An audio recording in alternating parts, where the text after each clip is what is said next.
A'udzubillahi minasyaitonirrajim. Bismillahirrahmanirrahim. Assalamualaikum warahmatullahi wabarakatuh. Saudara, pada pertemuan yang kedua, sesi kedua ini kita akan lanjutkan tentang kesaksian ya. Kuliah akidah akhlak kita akan lanjutkan pada sesi yang kedua ini, pertemuan yang kedua. Kita membahas tentang kesaksian atau syahadatain.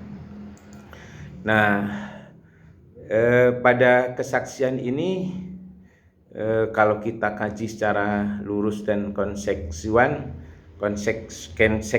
ya, kesaksian bahwa Allah itu Maha Esa, Allah itu Maha Tunggal, Allah itu Maha Agung, Maha Sempurna. Kemudian Rasulullah SAW pembawa berita gembira. Kemudian kesaksian bahwa Rasulullah SAW mengandung konsekuensi keharusan adanya sikap membenarkan terhadap segala perintah dan larangan Allah. Ya, segala penetapan ya dari Allah kemudian dilaksanakan oleh Rasulullah SAW wajib diyakini, karena sepanjang ucapan itu tidak bertentangan dengan Al-Quran dan hadis. Tapi ingat, Rasulullah itu tidak pernah berdusta ya. Jadi kalau ada orang yang mengatakan Rasulullah itu pembohong, dia yang pembohong sebenarnya ya. Nah, jadi saudara sekalian, semua ucapan Nabi Muhammad SAW itu adalah murni petunjuk dari Allah Subhanahu wa Ta'ala. Ya, Allah berfirman, wa ma yantiku anil hawa in huwa illa wahyu yuha. Jadi apa yang Rasulullah ucapkan itu ya benar-benar dari Allah ya. Wa ma yantiku anil hawa in huwa illa wahyu yuha. Dan tidaklah yang diucapkannya itu, yaitu Al-Quran, menurut kemauan hawa nafsunya. Ucapannya itu tiada lain hanyalah wahyu yang diwahyukan kepadanya. Kepadanya siapa? Kepada Rasulullah SAW ya. Mayyuti'ir rasula faqad ata'allah wa man tawalla fama arsalnaka alaihim hanifah. Barang siapa yang mentaati Rasulullah SAW, sesungguhnya ia telah mentaati Allah. Dan barang siapa yang berpaling dari ketaatan kepada Rasulnya, maka kami tidak mengutusmu untuk menjadi pemelihara bagi mereka. Ya, saudara, Al-Quran surat An-Nisa surat keempat ayat 80. Yang tadi surat An-Najm ya, ma yantiku anil hawa in huwa illa wahyu yuha. Quran surat An-Najm atau surat yang ke-53 ayat 3 dan 4. Saudara sekalian, kesaksian terhadap risalah Nabi ya, kesaksian terhadap risalah Nabi Muhammad SAW mengandung konsekuensi yang harus meyakini kebenaran dari segala-galanya yang keluar dari lisan Rasul, semuanya harus diyakini. Oleh karena itu, maka wajiblah iman terhadap ya apa yang diucapkan Rasul dengan melaksanakan kewajiban apa? Kewajiban sholat, kewajiban zakat, kewajiban haji, kewajiban puasa.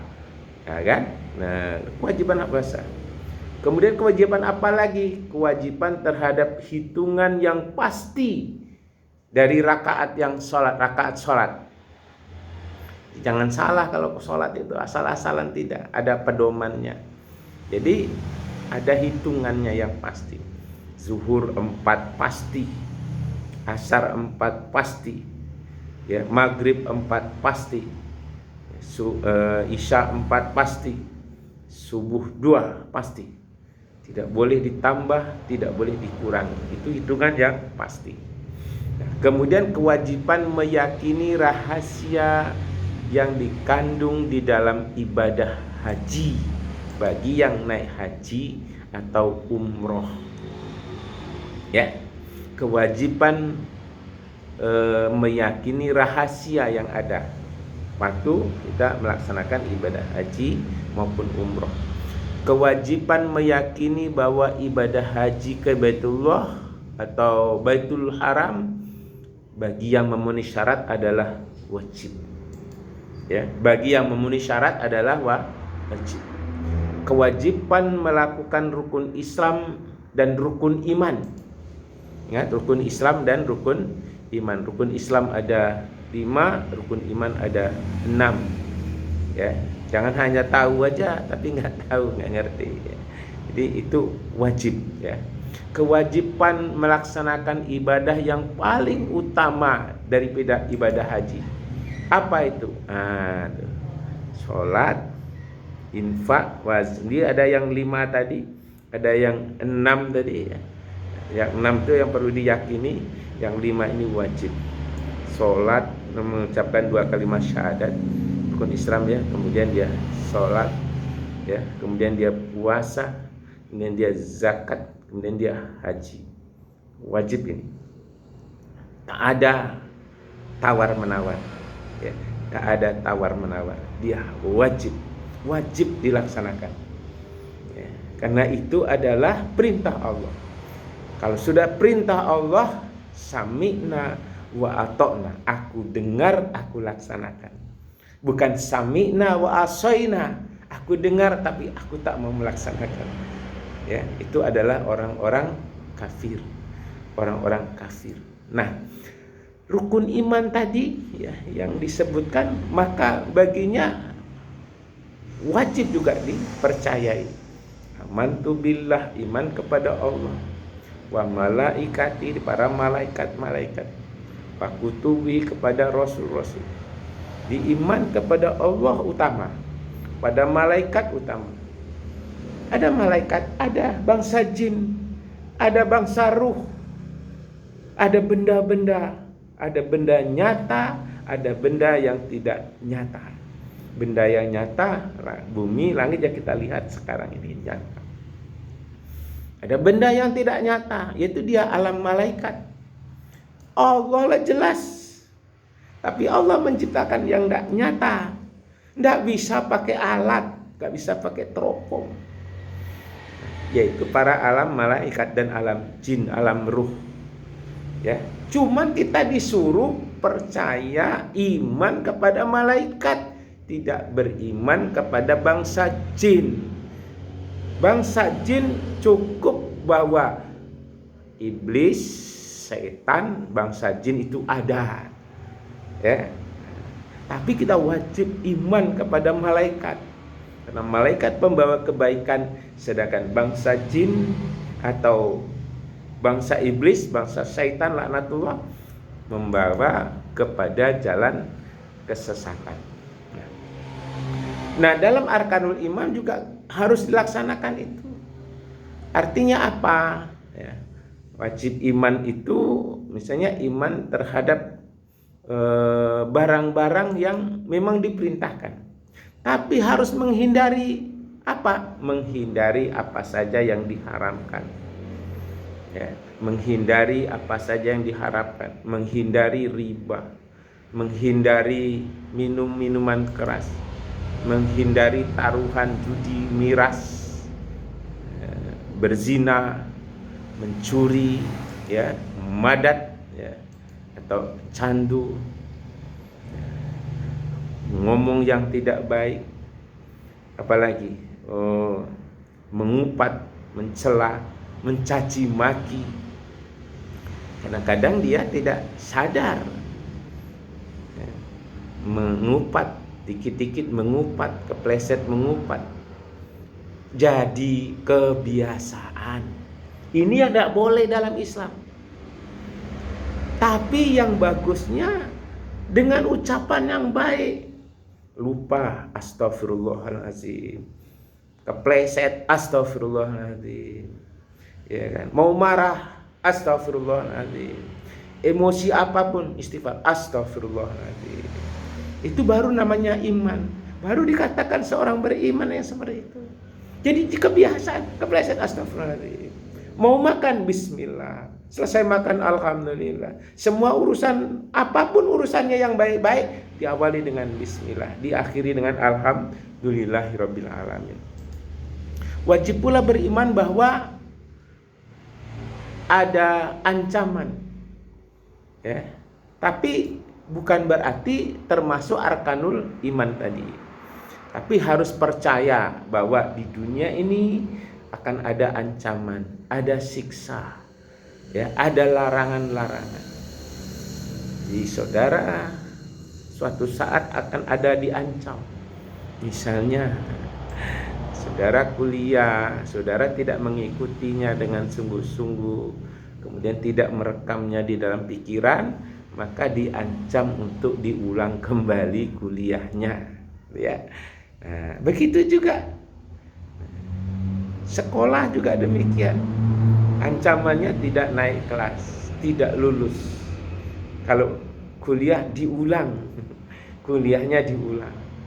Ya, enggak juga ya, bisa saja drop out ini ya. Jadi seperti itu memang.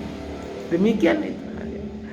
Saudara-saudara, akidah melalui syahadatain merupakan kalimat yang paling besar, kalimat yang paling bermanfaat di dunia dan akhirat. Ini kalimatnya sederhana tapi sangat bermanfaat.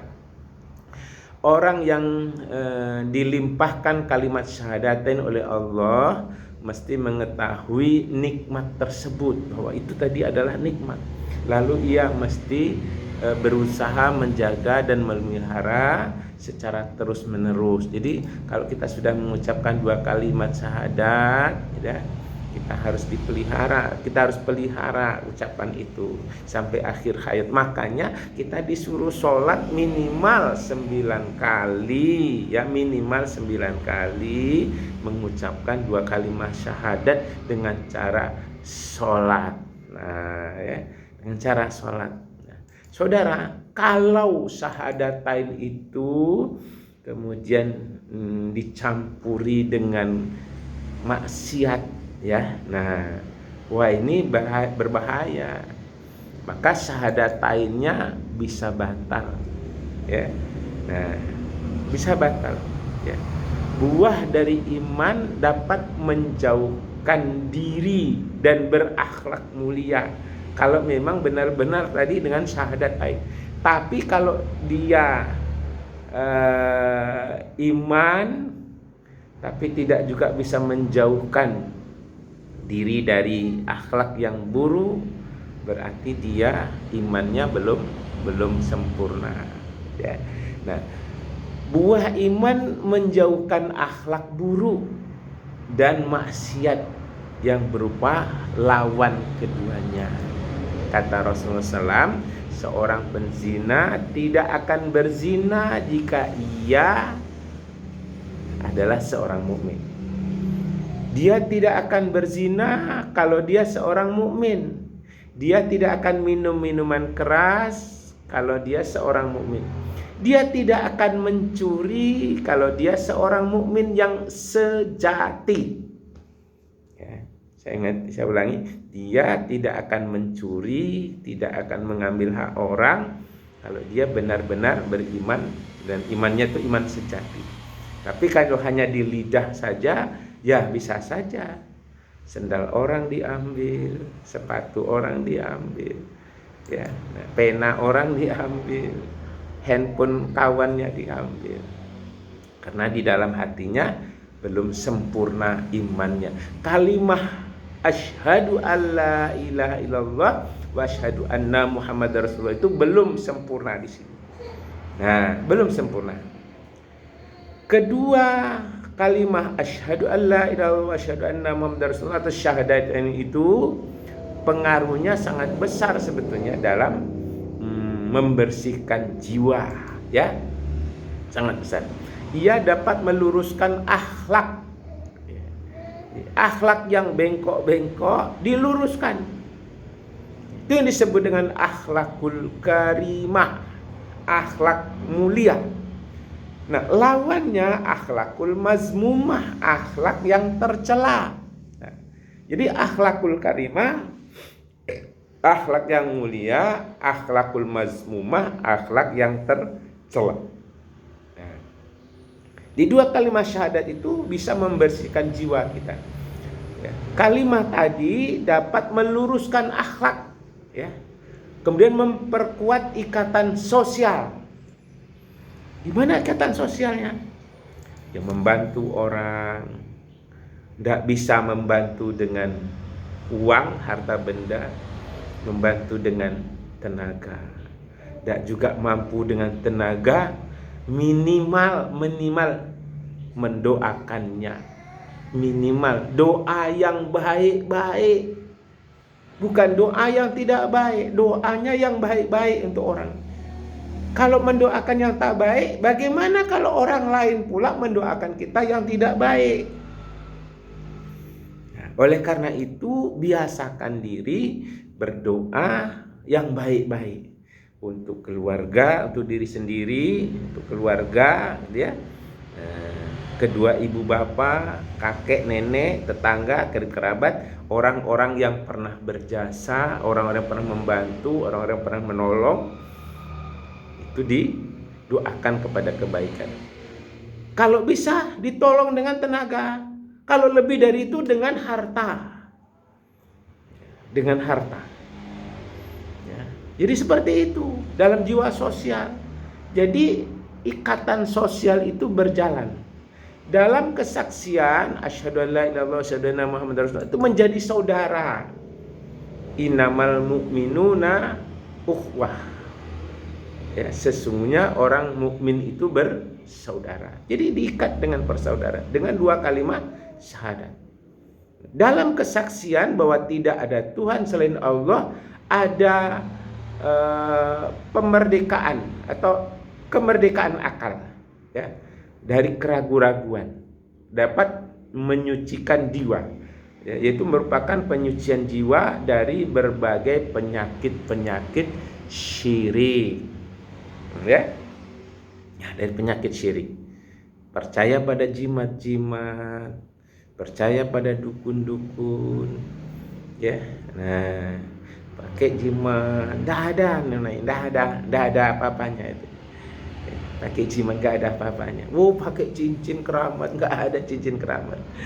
Ya, bohong itu, pendusta. Dah ada manfaatnya. Pakai ini, dah ada. Lillahi ta'ala, Allah Maha Pencipta, Allah yang mengajarkan kebaikan, Allah yang membimbing kita, Allah yang mengawasi kita, Allah yang memberi rezeki pada kita, Allah yang memberikan ilmu kepada kita. Saudara belajar lewat dosen, lewat guru, itu pada intinya adalah Allah alladzi 'allama bil qalam 'allamal insana ma lam ya'lam. Allah yang mengajarkan manusia menulis dengan pena, mengajarkan manusia dari tidak tahu menjadi tahu. Dosenmu, gurumu, orang-orang yang berjasa denganmu itu perantaraan saja, ya. Jadi saudara harus percaya bahwa semua itu adalah Allah Subhanahu wa taala, ya. Ya, Allah yang memagari diri kita supaya tidak jauh dari kehinaan. Kalau seorang melakukan kejahatan, dia akan terhina dengan sendirinya. Ya, dia akan terhina, dia rendah di sisi Allah, rendah di mata manusia. Kalau dia syirik, ya sama. Misalnya punya patung di rumah, patung ini membawa berkah, nggak ada yang patung bawa berkah itu. Ya kan? Dia percaya kepada hewan sesembahan, kemudian minta kepada patung-patung, minta kepada pohon-pohon kayu. Itu yang disebut dengan syirik. Orangnya disebut musyrik, perbuatannya disebut syirik. Nah, saudara sekalian, syahadatain menyatukan hati dan sesembahan yang satu, yaitu Allah Subhanahu wa taala. Mengarahkan wajah kepada kiblat yang satu, yaitu Ka'batullah. Karena itu kalimat syahadatain atau dua kalimat syahadat memiliki pengaruh yang sangat mulia dalam masyarakat, dalam hati, dalam jiwa yang ada di sekeliling kita. Itu sangat besar pengaruhnya, yaitu mempersatukan umat manusia, ya, mempersatukan umat manusia untuk bekerja sama melakukan kebaikan-kebaikan, saling membantu dalam kebaikan-kebaikan, saling membantu dalam sosial, saling membantu dalam belajar, saling membantu dalam mencapai kemenangan, saling membantu dalam mencapai kejayaan, saling membantu dalam menyelesaikan kuliah misalnya, saling membantu dalam mencari rezeki dengan rezeki yang halal, saling membantu keluarga, saling membantu tetangga, saling membantu teman kiri kanan dan sebagainya. Itu yang perlu. Dalam kesaksian bahwa Muhammad adalah utusan Allah, iman terhadap Rasulnya, kitab-kitabnya, kemudian seluruh arkanul iman, mereka memperkuat akhlakul karimah, ya, perbaikan jiwa, teladan baik dalam keseluruhan hidup. Kalimah asyhadu an la ilaha illallah wa asyhadu anna muhammadar rasulullah, ya, adalah kalimat syahadatain yang merupakan harta karun dan kekayaan orang-orang Islam. Dua kalimat syahadat itu harta karun yang tidak ternilai. Makanya perlu dijaga. Harus wajib dijaga. Dijaga setiap saat. Begitu masuk waktu sholat zuhur, tinggalkan semua pekerjaan, pergilah ke masjid, sholat zuhur berjemaah. Bagi perempuan boleh di rumah. Begitu masuk langsung segera tinggalkan semua pekerjaan. Tinggalkan. Tidak ada yang lebih berharga di dunia ini kecuali sholat tepat waktu. Nah, sampai ada tulisan, emang gajimu berapa sampai kamu sanggup meninggalkan sholat? Ditantang, gajimu tuh berapa sampai bisa meninggalkan sholat? Kalau itu penting, kamu dibayar berapa sampai mau meninggalkan sholat? Ini yang harus penting. Ketahuilah bahwa itu hanya fata morgana. Maka jagalah syahadat itu dengan sholat. Minimal 5 waktu sehari semalam. Minimal.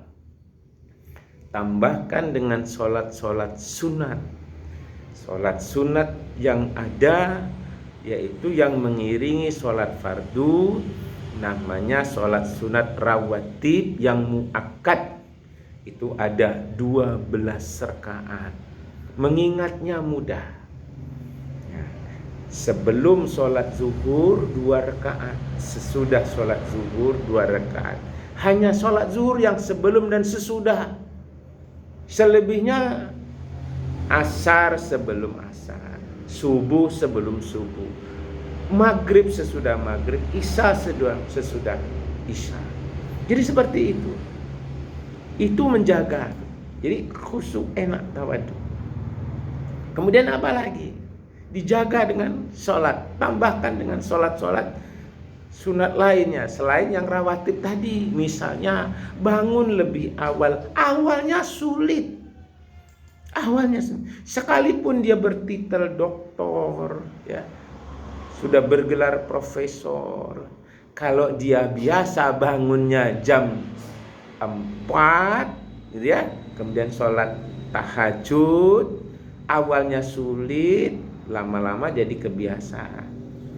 Terus dia selesai tahajud ditutup dengan witir, kemudian dia berangkat ke masjid sholat subuh berjamaah. Tapi sebaliknya, Kalau dah biasa bangun jam 7, ya kan, mau sholat subuh, udah jam 7, akhirnya sholatnya tinggal. Berarti tidak menjaga syahadatain kita. Saudara sekalian, ketahuilah bahwa syahadatain memiliki dua bagian. Pertama namanya nagasi atau penafsiran, yakni kata la ilaha illallah, tiada Tuhan yang disembah. Susunan kalimat ini memiliki makna bahwa orang muslim mesti melakukan penegasan akidah dalam hati dengan kalimat mulia ini, kalimat yang menafikan syirik, ya, yang menolak syirik besar maupun syirik kecil, ya, yang berpengaruh dalam iman kita, kemudian memperkuat dengan ikrar kita melalui hati dan lisan. Kemudian yang kedua, penegasan atau itsbat, ya, itsbat, ya, yaitu selain Allah nggak ada lagi Tuhan. La ilaha illallah, tiada ilah Allah. Tampak penafsiran diikuti dengan penegasan. Kalimat Rasulullah SAW adalah kalimat pembenaran adanya Rasul. La ilaha illallah pembenaran terhadap adanya Allah Subhanahu wa ta'ala. Nah, itu harus selalu dijaga. Kata Rasulullah, perbaruilah iman kalian dengan la ilaha illallah. Makanya selalu perbanyaklah istighfar, kemudian ucapan la ilaha illallah Muhammadar Rasulullah, ya, Muhammadur Rasulullah. Jadi seperti itu. Jadi perlu diulang-ulang. Kalau tidak diulang-ulang nggak bisa, ya. Kalau tidak diulang-ulang nggak mampu, mustahil, bohong itu. Nah, bagaimana kebencian non muslim terhadap kalimat syahadatain? Orang-orang non muslim itu kalau mendengar dua kalimat syahadat ini marah dia. Ya, nah kita disuruh mengucapkan selamat Natal, selamat tahun baru. Ya, tapi begitu dia suruh mengucapkan asyhadu an la ilaha illallah wa asyhadu anna muhammadar rasulullah, mereka tidak mau. Ya. Selamat Natal kita mengakui, oh ini lahirnya Yesus Kristus. Ya. Nah, selamat tahun baru, dia mengakui, oh ini tahun baru mereka. Oh, bagaimana kalau pemerintahan? Pemerintah kan itu sifatnya umum. Ya, sifatnya umum. Oh, kalau begitu kita yang umum-umum sajalah. Emang lu presiden, lu menteri, ya kan? Gubernur, kepala daerah, enggak. Kita ini seorang manusia biasa, sama. Rasulullah aja seorang presiden kok, seorang rasul. Tidak ada mengucapkan itu. Ya. Oleh karena itu, saudara, pertegas ini ya. Orang yang paling kafir di dunia ini adalah orang yang sombong sebetulnya. Orang yang sombong. Kenapa? Kenapa dia sombong? Karena terbenam dalam ketidakpercayaan adanya Allah. Walaupun dalam hati dia berkata yang menciptakan langit Allah, yang menciptakan bumi Allah, ya, dia mengakui itu. Tapi karena dia sombong, iblis itu kan sombong. Iblis itu pernah melihat surga, pernah berada di surga, tapi dikeluarkan oleh Allah Subhanahu wa taala karena sombong. Dikeluarkan oleh Allah dari surga karena sombong. Takbur istilahnya, ya, takbur, sombong, takabur, sombong. Kemudian apa? Orang-orang non muslim itu tenggelam dalam gelap keingkaran, ya, yang dicetak dalam hati dan kening mereka sendiri dengan cap kesengsaraan dan kekafiran. Seperti orang-orang komunis misalnya. Orang yang tidak merasa cukup dengan menafikan pencipta. Kemudian mengingkari para rasul yang membawa kebenaran. Mereka juga melakukan agresi dan penyerangan yang menjatuhkan orang-orang muslim yang memimpin negara, menenggelamkan dalam kekufuran dan kekejian, menuduh agama dengan kata-kata yang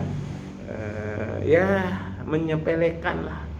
Islam radikal, Islam rasis, ya kan, Islam teroris, dengan kata-kata keji, menuduh agama dengan kata-kata. Kemudian apalagi banyak lagi yang lain, ya, yang serta merta bertengger dalam hati nuraninya ini. Saudara sekalian, tatkala orang-orang Yahudi datang kepada Nabi SAW, kemudian dikatakan kepada mereka, apa yang kalian sembah? Mereka berkata, kami menyembah Allah, ya, kami menyembah Allah Al-Aziz, Allah yang Maha Esa. Maka dikatakan kepada mereka, ambillah oleh kalian arah kiri. Kemudian datang orang-orang Nasrani, dikatakan kepada mereka, apa yang kalian sembah?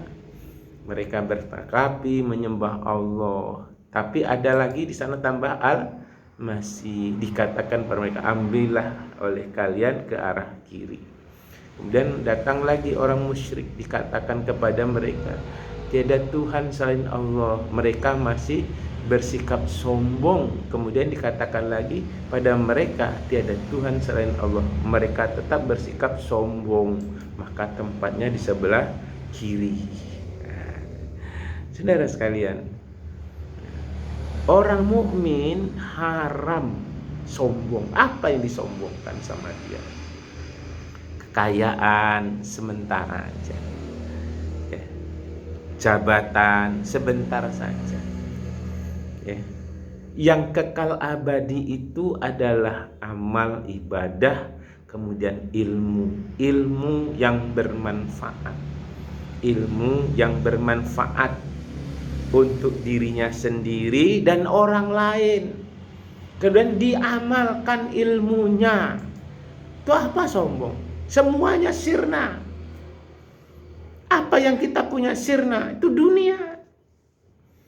Dunia ini kalau tidak dia meninggalkan kita, kita meninggalkan dia. Saya ulangi, dunia ini kalau tidak dia meninggalkan kita, kita meninggalkan dia.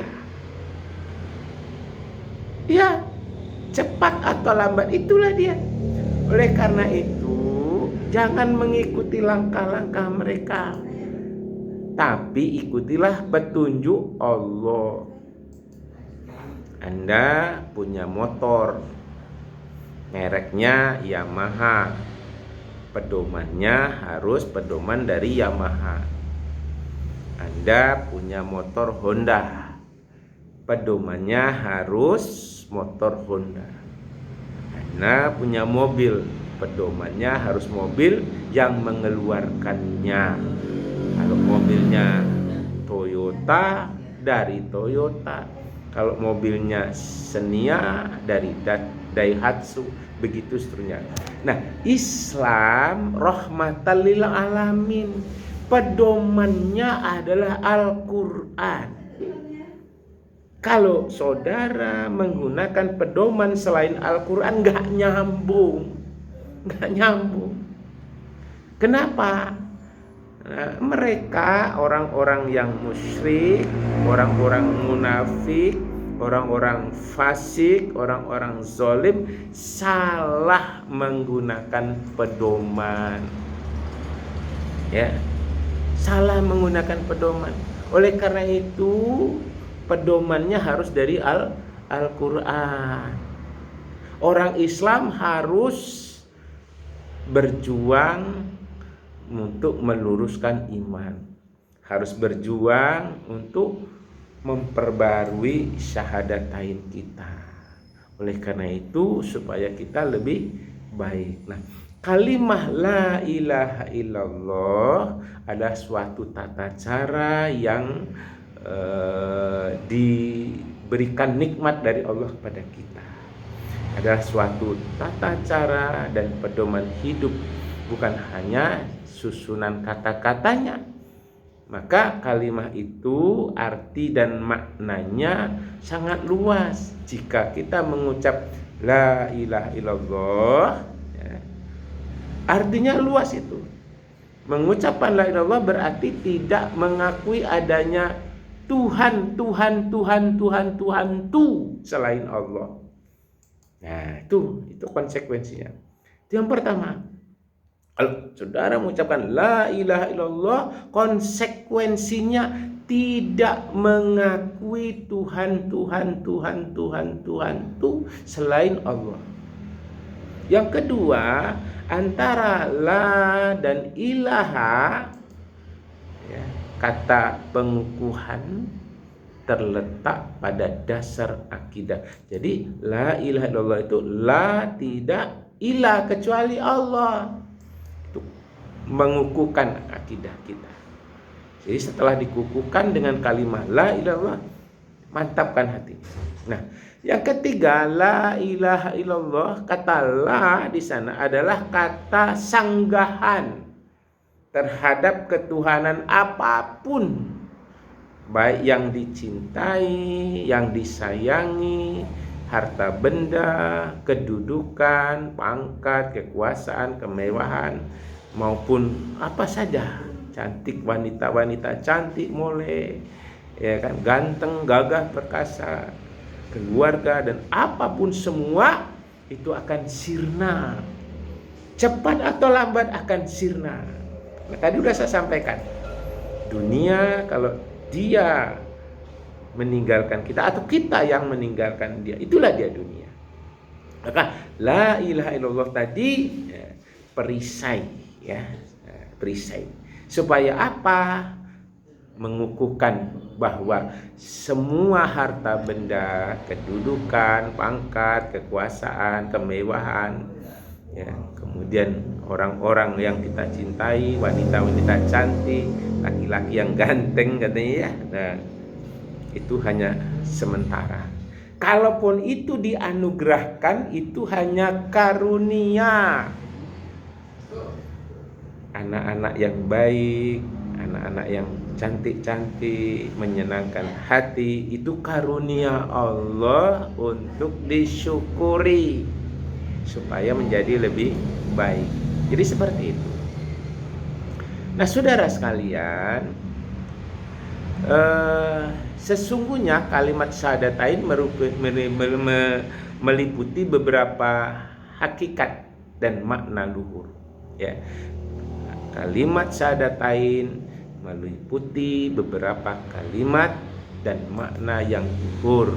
Apa itu? Pertama, petunjuk kepada keyakinan bahwa tidak ada ilah yang disembah kecuali Allah. Yang kedua, Allah adalah penguasa alam raya. Seluruh alam raya ini adalah milik Allah, yang membuat akal manusia tiada kuasa untuk menyelaminya seluruhnya. Pakai alat secanggih apapun tidak akan mampu. Jadi tak akan mampu dia. Tidak mampu diselami dengan akal. Yang diberinya itu hanya sekedarnya saja. Nah, yang ketiga, berbagai peristiwa alam yang sering terjadi dan bermacam-macam penemuan ilmiah menunjukkan bahwa tidak boleh tidak, alam ini harus ada yang menciptakan dan ada penciptanya. Makanya disuruh kita membuat penelitian ilmiah, ya, membuat karya ilmiah, menuliskan ilmu.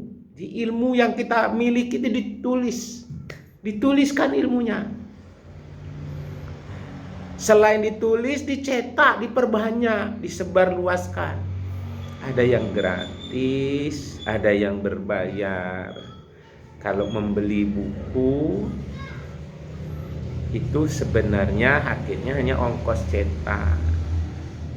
Nah, yang mengarang itu lillahi ta'ala, mengharapkan ridho Allah. Jadi seperti itu.